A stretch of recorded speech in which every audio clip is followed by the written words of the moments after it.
Let's look at final exam question number 35, found on page 668 of Teach Yourself Electricity and Electronics, 5th edition, that's edition number 5. This question asks us what a properly operating rectifier diode will do. Well, a properly operating rectifier diode conducts in only one direction. And here's how that works. A simplistic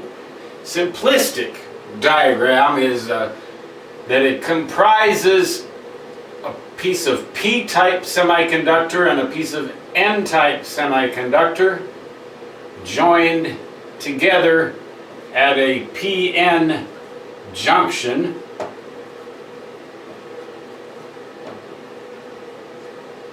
Now, under normal circumstances, when a rectifier diode is properly operating, if the P-type material is positive and the N-type material is negative,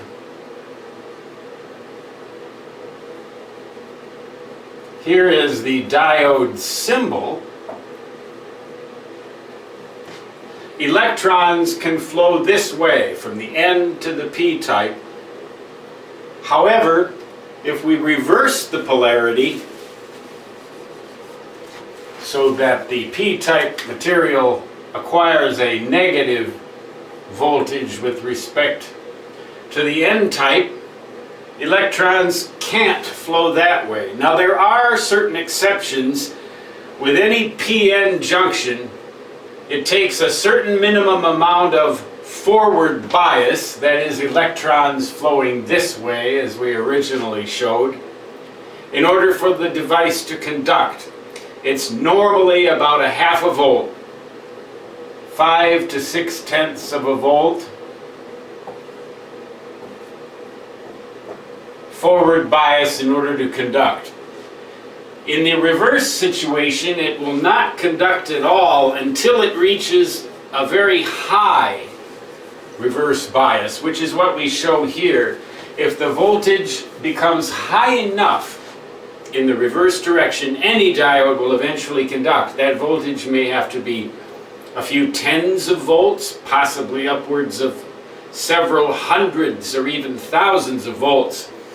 A rectifier diode, in the ideal case, operates like a perfect one-way current gate.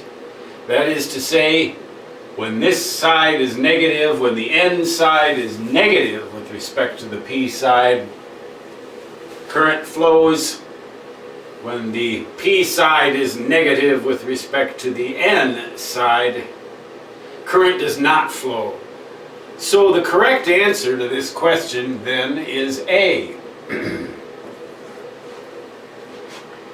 The current can only flow in one direction in an ideally operating rectifier semiconductor diode.